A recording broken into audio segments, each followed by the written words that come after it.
Welcome back to my YouTube channel Education Swag.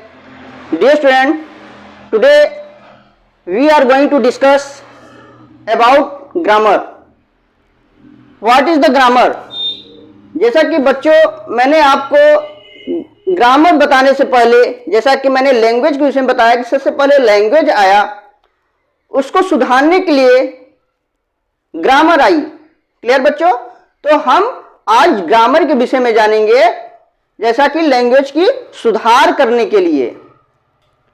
तो हम grammar का डिफिनेशन बताने से पहले हम ये बताना चाहेंगे कि ग्रामर शब्द आया कहां से। Clear student? Grammar comes from French word grammaire. Clear बच्चों? ग्रामर शब्द फ्रेंच वर्ड ग्रामेयर से आया है। ग्रामर का अर्थ होता है व्याकरण। अब हम ये जानते हैं who is the father of English grammar. So the father of English grammar is Lindley Murray. Clear बच्चों? ग्रामर के जनक कौन है? Lindley Murray. अब हम ये जानते हैं कि ग्रामर क्या है। What is the grammar? तो आइए देखते हैं। English grammar is an art by which we can read, write and speak English correctly. Clear बच्चों?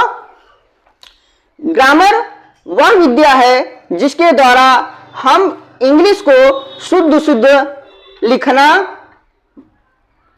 पढ़ना और बोलना सीख सकते हैं, उसे हम ग्रामर कहते हैं। क्लियर बच्चों? Grammar is the art, an art by which we can read, write and speak English correctly. Clear बच्चों? या हम कह सकते हैं grammar is a set of rules that govern a language. Examples, जैसे हम हिंदी पढ़ते हैं तो हिंदी ग्रामर, हिंदी को सुधार करने के लिए हिंदी ग्रामर की हमको आवश्यकता पड़ती है। इंग्लिश को सुधार करने के लिए हमको इंग्लिश ग्रामर की आवश्यकता पड़ती है। इसी तरह संस्कृत ग्रामर। क्लियर बच्चों? अब हम जानेंगे how many kinds of grammar. बच्चों ये आपके लिए बहुत ही इंपॉर्टेंट है। क्लियर बच्चों? तो आज हम जानेंगे how many kinds of grammar. तो so dear student, there are 5 kinds of grammar. आइए हम देखते हैं 5 काइंड्स ऑफ ग्रामर।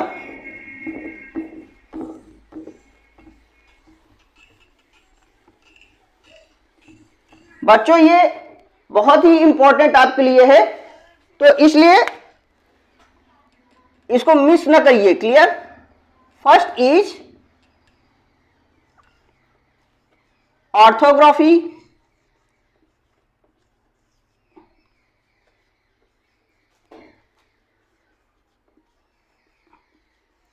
जिसे हम बोलते हैं वर्ण विचार।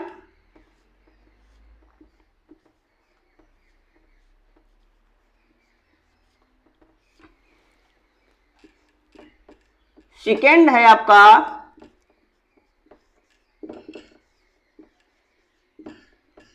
एटिमोलॉजी, इसे हम बोलते हैं शब्द विचार।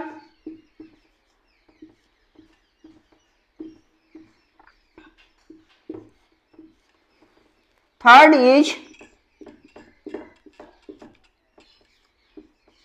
सिंटैक्स, वाक्य विचार।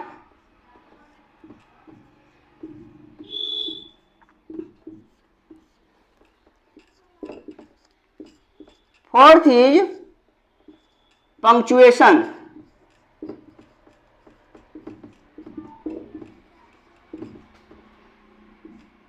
चिन्ह विचार।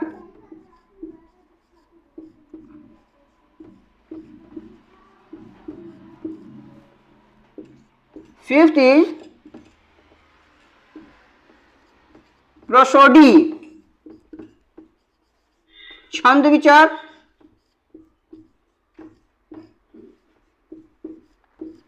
डियर स्टूडेंट, जैसा कि मैंने आपको बताया there are 5 kinds of grammar.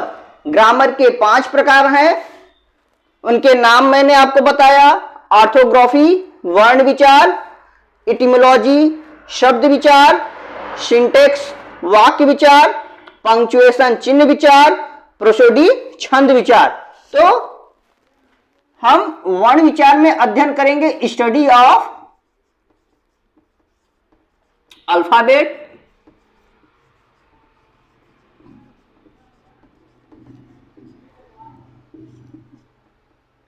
Etymology में स्टडी ऑफ वर्ड, सिंटेक्स में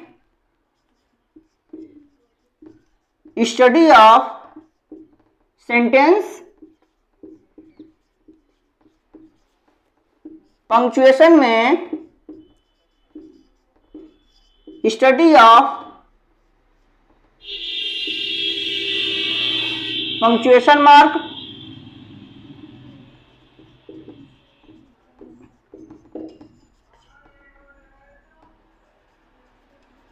पंक्चुएशन मार्क, प्रोसीडी में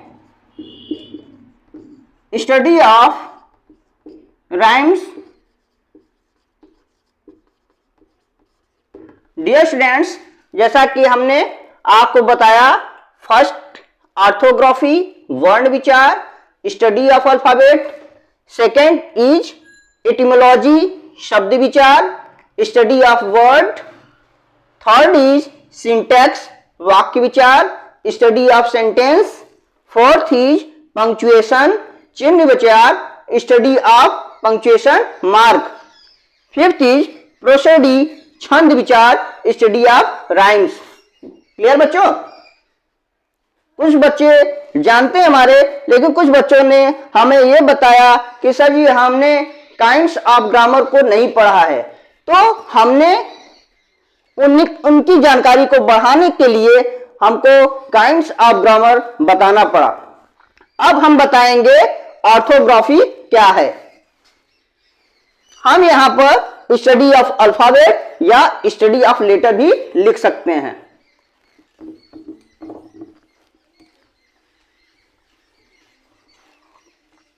आइए बच्चों, हम स्टार्ट करते हैं orthography.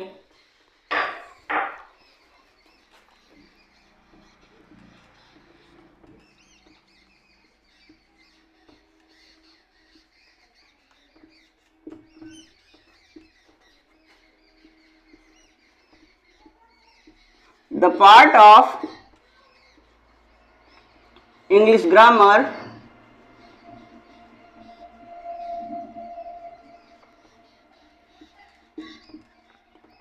in which we learn about writing, about the writing,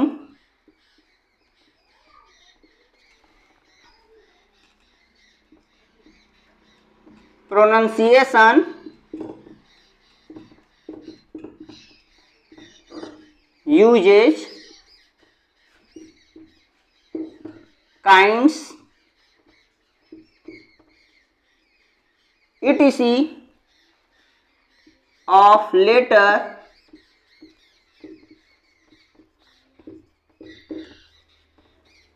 is called orthography.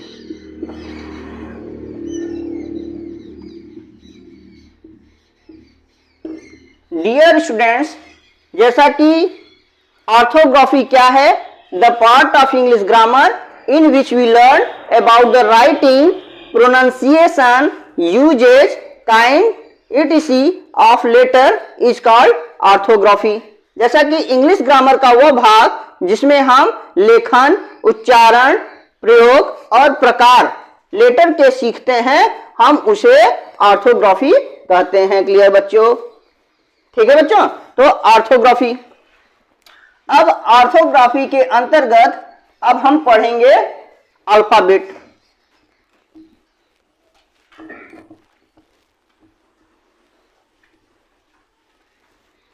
यानी लेटर के kinds uses pronunciation writing, writing means symbol.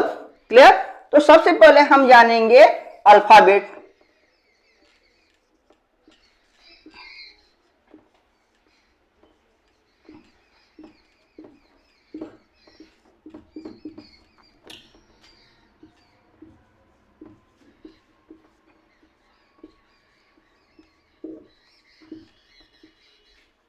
Clear बच्चों?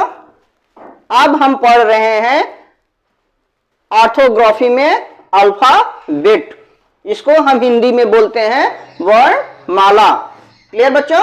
अब वर्णमाला, अब पहले नाम से ही हम जानते हैं कि माला होता क्या है बच्चों। आप सभी जानते हैं, जैसे हम कभी पूजा करने जाते हैं या कुछ भी करते हैं तो माला खरीदते हैं या किसी को पहनाते हैं तो माला। माला क्या है बच्चों?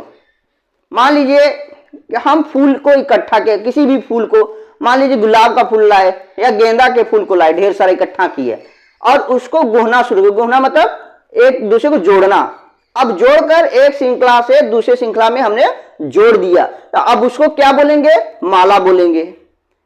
क्लियर बच्चों? अगर वो अलग अलग है तो फूल बोला जाएगा, लेकिन अब उसको जब हम जोड़कर गोकर एक सिरे से दूसरे सिरे को हमने जोड़ दिया तो माला को रूप ले लिया, तब बोलेंगे क्या बच्चों कि हमने माला लिया है। क्लियर? अब वो गेंदे के फूल का माला हो सकता है, गुलाब के फूल का माला हो सकता है या किसी मोती का माला हो सकता है। तो जस्ट इसमें क्या माला है? वर्ण का माला है। क्लियर बच्चों? तो वर्ण से समझ में आ रहा कि माला कब बनेगा। यानी हमारा अल्फाबेट हम सभी जानते हैं ए बी सी डी, ये अल्फाबेट है, लेकिन ये वर्ण माला कब बनेगा, अल्फाबेट कब बनेगा? जब ए टू जेड लिखा रहेगा तब वो अल्फाबेट बनेगा। अगर वो टूट गया तो अक्षर बन गया। जैसे माला को तोड़ दें तो हम पूछें कि क्या है बच्चों, तो बच्चे बताएंगे ये फूल है। क्लियर? माला नहीं बोलेंगे। लेकिन जब उसको हम जोड़ देते हैं तो क्या बन जाता है? वो माला बन जाता है। इसी तरह जब आप इंग्लिश बुक को रीडिंग करते हैं या इंग्लिश बुक को देखते हैं तो उसमें लिखा रहता है English alphabet from A to Z, अंग्रेजी वर्णमाला। क्यों वर्णमाला लिखा है? क्योंकि वो अक्षरों की क्या है, उसमें श्रृंखला है। क्लियर? हिंदी की वर्णमाला देखते हैं तो उसमें अ से अहक, अ से ज्ञ तक रहता है, स्वर और व्यंजन को मिलाकर रहता है, तब हम हिंदी वर्णमाला बोलेंगे। इसी तरीके से हम अल्फाबेट। अब इसका हम डिफिनेशन देखते हैं, बहुत इजी हो गया, आपको समझ में आ रहा है कि माला कब हो रहा है। तो वर्णमाला इसी तरीके कैसे बन रहा है, अब इसका डिफिनेशन बोलते हैं, इसको समझते हैं।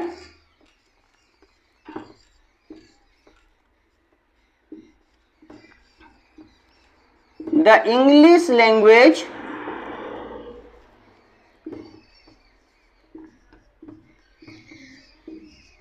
Has 26 letters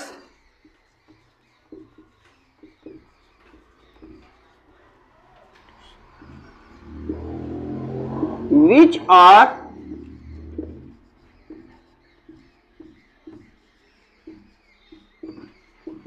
collectively known as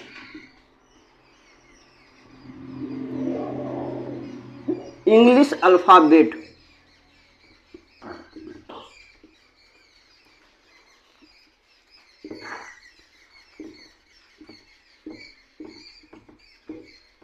Do you understand बच्चों? The English language has 26 letters which are collectively known as English alphabet. यानी बच्चों अंग्रेजी भाषा में कुल 26 अक्षर होते हैं और इन अक्षरों के समूह को ही हम वर्णमाला कहते हैं। अब आपको समझ में आया? या हम कह सकते हैं there are 26 letters in English which are collectively known as English alphabet. अब आपको समझ में आ गया होगा कि अंग्रेजी में कुल 26 अक्षर होते हैं और इन अक्षरों के समूह को ही हम क्या कहते हैं? वर्णमाला कहते हैं। आपको समझ में आ रहा है ना बच्चों? Do you understand it? Okay, clear? अब हम ये समझते हैं कि अगर वर्णमाला को हम तोड़ देते हैं तो क्या बन जाता है, अक्षर कहा जाता है। Clear, letter. अब हम समझेंगे कि लेटर क्या है। Clear,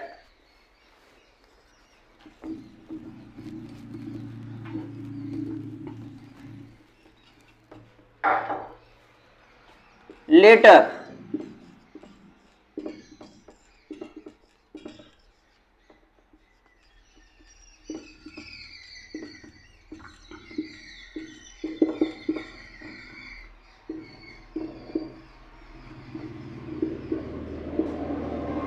A letter is the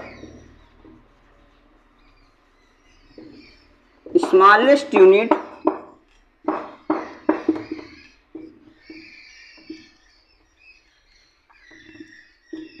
with the help of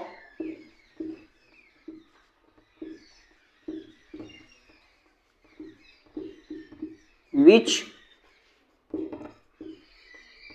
a letter is the smallest unit with the help of which we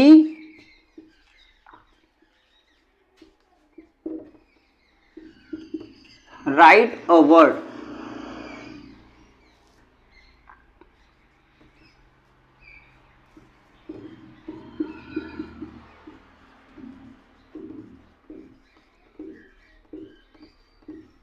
Clear बच्चों? A letter is the smallest unit with the help of which we write an English word. Clear? वह छोटी इकाई जिसकी सहायता से हम एक English word लिखते हैं उसको हम क्या कहते हैं, लेटर कहते हैं, या हम कह सकते हैं a letter is the smallest of unit. Clear, वह छोटी से छोटी इकाई जिसका टुकड़ा हम ना कर सकें उसे वर्ण या अक्षर कहते हैं। समझ में आया बच्चों? अक्षर क्या है?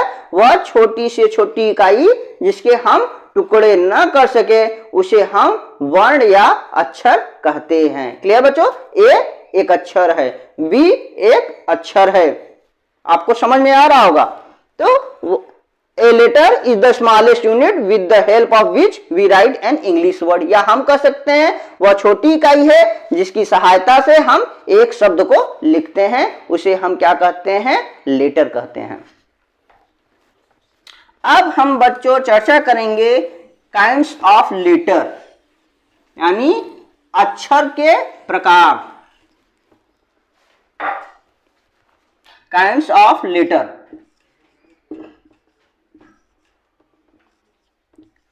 Kinds of letter.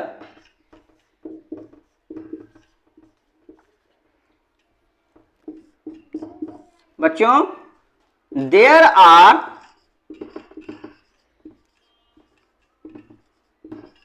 three kinds of letter.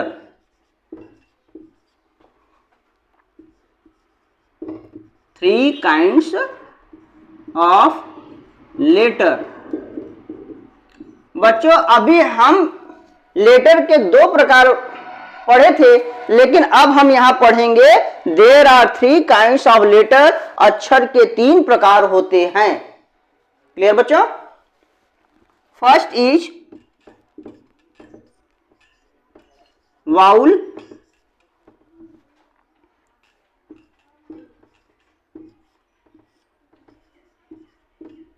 स्वर वर्ण। बच्चों, सबसे पहले हम पढ़ेंगे वाउल। इसका प्रोनाउंसिएशन पर ध्यान दीजिएगा क्योंकि बच्चे इसको वावेल पढ़ते हैं, तो आज से हम वावेल ना कहकर इसको हम वाउल कहेंगे। क्लियर बच्चों? इसका शुद्ध प्रोनाउंसिएशन आपका वाउल है, न कि वावेल है। Clear? Second is consonant,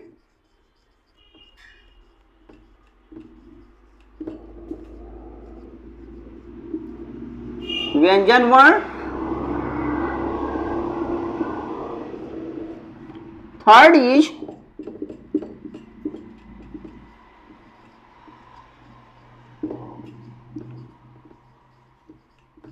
semi vowel और सेमी कॉन्सोनेंट। अर्ध स्वर या अर्ध व्यंजन।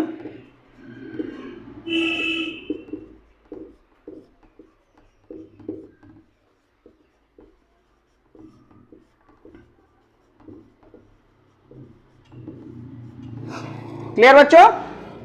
अभी तक मैं केवल 2 ही काइंड्स पढ़ रहे थे लेटर के, लेकिन आज हमको 3 लेटर सिखाए जाएंगे।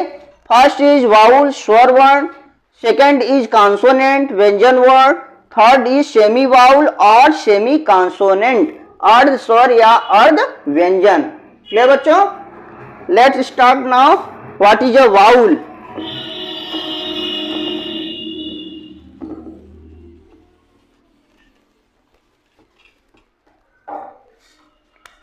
वाउल, सबसे पहले हम इसका डिफिनेशन जानेंगे कि वाउल क्या है।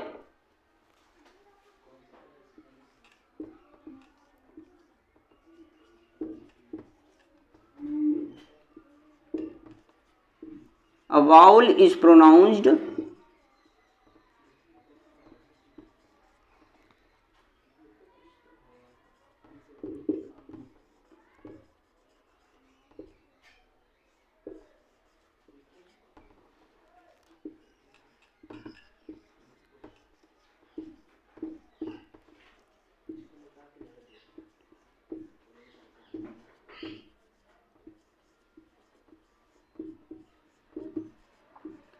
क्लियर बच्चों?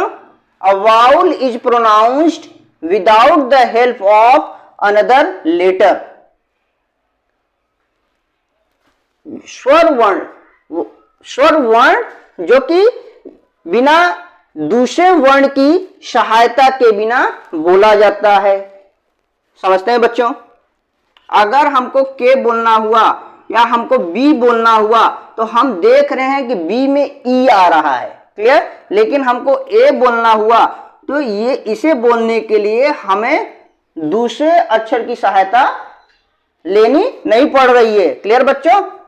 जैसे कि हिंदी में मैंने समझाया है कि जैसे क में क्या छिप रहा है? अ, यानी क को बोलने के लिए हमें स्वर की जरूरत पड़ रही है, लेकिन स्वर को उच्चारण करने के लिए हमें व्यंजन की जरूरत नहीं पड़ रही। जैसे आप बोलना है तो बिना किसी दूसरी अक्षर की सहायता के बिना हम बोल सकते हैं। आप बोलना हुआ तो अपने ही स्वर में, अपने ही अक्षर में बोला जा रहा है, किसी दूसरे अक्षर की जरूरत नहीं पड़ रही है। क्लियर बच्चों? तो इसे हम बोलते हैं वाउल।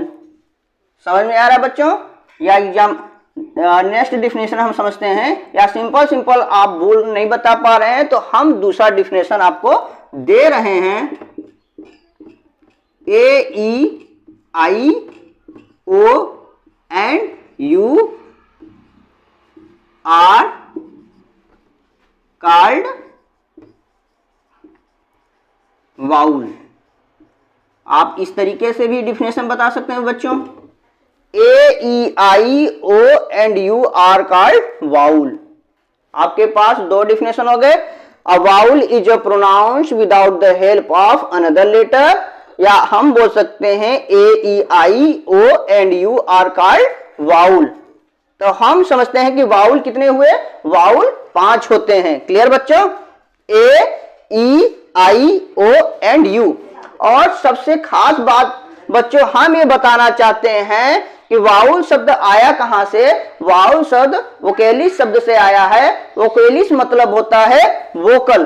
पहले तो ये जानते हैं वोकेलिस शब्द से आया है, जिसका अर्थ होता है वोकल। वोकल्स में क्या होता है? कंठ। यानी वाउल हम क्या बोलते हैं? वाउल कि जब हम ध्वनि निकालते हैं तो वो कंठ से निकलता है। जैसे अ, ई, आई, ओ एंड यू। तो आप समझ गए होंगे कि जब हम वाउल बोलते हैं तो कंठ के माध्यम से हम बोलते हैं। लेकिन और लेटर बोलने के लिए जैसे बी, अब तो कंठ में जोर तो देने जरूर नहीं पड़ी, बी सी नहीं, लेकिन अ कंठ से जा रहा है तो वोकेलिस शब्द से लिया गया है। वोकेलिस का मतलब हो वोकल्स, वोकल्स होता है कंठ। क्लियर बच्चों?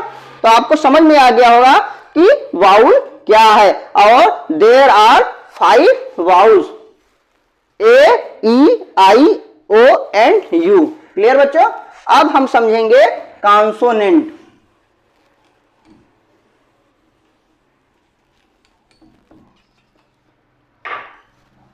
Second number is consonant.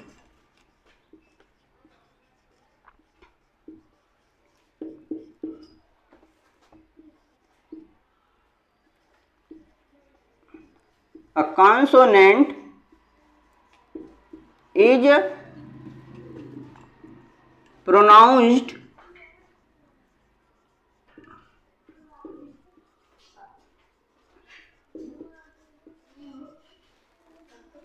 with the help of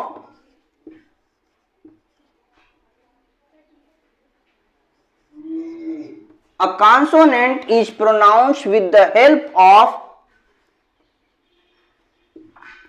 vowel. Clear बच्चों? कॉन्सोनेंट वाउल की सहायता के साथ, वाउल की सहायता से बोला जाता है, उसे हम क्या कहते हैं? कॉन्सोनेंट। बिना वाउल की सहायता से हम कॉन्सोनेंट नहीं बोल सकते हैं। जैसे कि मैंने पहले ही बताया, बी में क्या आ रहा है बच्चों? ई। तो हम कह सकते हैं a consonant is pronounced with the help of vowel. Clear बच्चों? या हम कह सकते हैं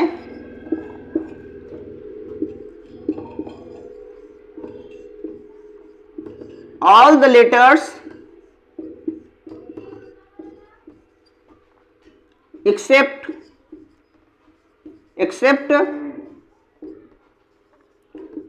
A, E, I, O, U, all the letter except A, E, I, O and U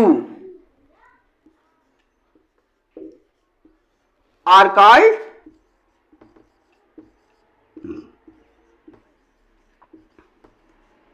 consonant। बच्चों नेक्स्ट डिफिनेशन, जैसा कि मैंने बताया, a consonant is pronounced with the help of vowel, और इसी का हम दूसरा डिफिनेशन देखते हैं, all the letter except A, E, I, O and U are called consonant. यानी A, E, I, O, you को छोड़कर बाकी अक्षर क्या होते हैं? व्यंजन होते हैं। क्लियर बच्चों? जैसा कि अभी तक बच्चों ने पढ़ा है कि व्यंजन कितने होते हैं? 21 होते हैं, लेकिन अब यहां हम बताएंगे 19 होते हैं। क्लियर बच्चों? यहां पर व्यंजन 19 होते हैं। वो 19 क्या है? तो हम देखते हैं B, C, D, F, G, H, J, K, L, M, N, P, Q, R, S, T, V, X, Z. कितने बच्चे काउंट करते हैं? 1 2 3 4 5 6 7 8 9 10 11 12 13 14 15 16 17 18 19। क्लियर बच्चों? और इसमें से हमने W और Y को हटाया है। अभी हम उसको नेक्स्ट डिफिनेशन में क्लियर करेंगे। क्लियर बच्चों? तो हमने अभी देखा कि इंग्लिश अल्फाबेट में 26 अक्षर होते हैं, जिसमें से 5 वाउल्स होता है और 19 कॉन्सोनेंट होते हैं, और 2 और कहां है उसके विषय में हम आगे चर्चा करते हैं। क्लियर?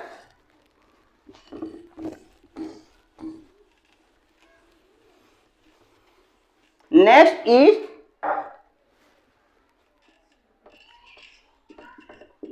सेमी वाउल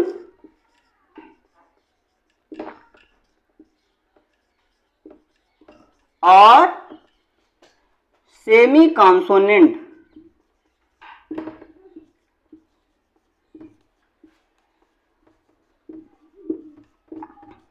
आइए बच्चों, अब हम देखते हैं सेमी वाउल और सेमी कॉन्सोनेंट क्या है। Clear? W and Y are called semi vowel और सेमी कॉन्सोनेंट। क्लियर बच्चों? W और Y को सेमी वाउल और सेमी कॉन्सोनेंट या तो सेमी वाउल कहते हैं या सेमी कॉन्सोनेंट कहा जाता है। ऐसा क्यों बच्चों? आइए हम समझते हैं।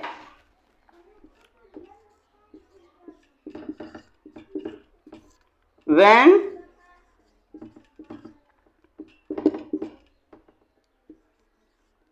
W and Y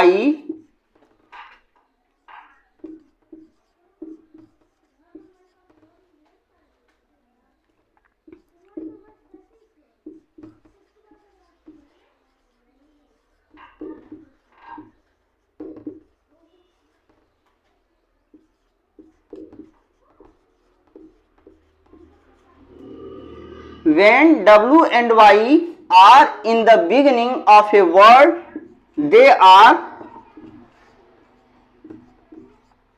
called consonant।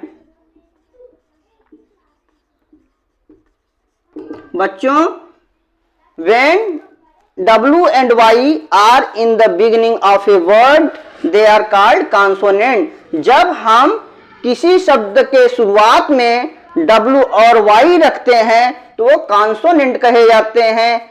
जैसा कि हम एग्जाम्पल से अब समझते हैं। जैसे हम लिख रहे हैं WATCH। अब इसको अगर हम प्रोनाउंसिएशन कहते हैं तो W से क्या आ रहा है? व आ रहा है। क्लियर बच्चों? तो ये क्या है? कॉन्सोनेंट है। नेक्स्ट एग्जाम्पल हम देखते हैं। वे, W से क्या बन रहा है बच्चों? वह क्या है आपका? व्यंजन है, कॉन्सोनेंट है। इसलिए शुरू में W और Y अगर आए तो वो कॉन्सोनेंट कहे जाते हैं। जैसे एग्जाम्पल सभी Y का भी हम लेते हैं। YAK याक, YELLOW येलो। क्लियर बच्चों?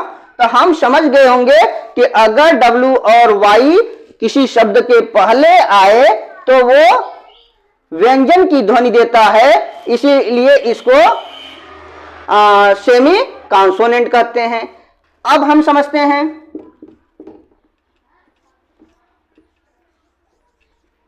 when W and Y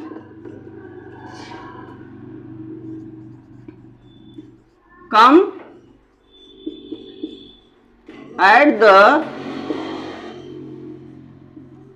middle or at the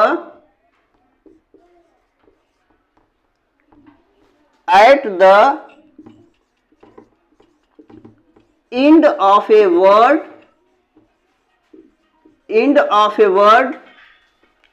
when W and Y come at the middle or at the end of a word, they are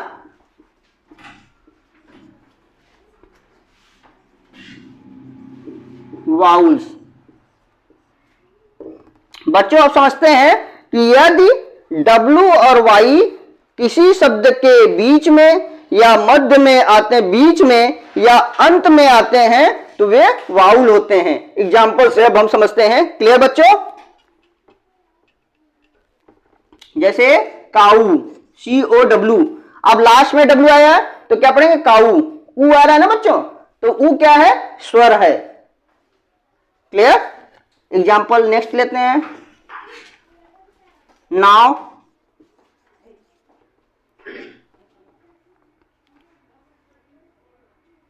अब Y का example हम लेते हैं जिसमें कि last में Y आए, ऐसा हम एग्जाम्पल लेते हैं। क्लियर? डे, लास्ट में Y आ रहा है। क्लियर? तो क्या है? डे, ए की मात्रा है ना, तो Y से क्या दे रहा है? स्वर की ध्वनि दे रहा है। नेक्स्ट एग्जाम्पल देखते हैं हम। Two, TWO, two. अब यहां पर W से क्या बना?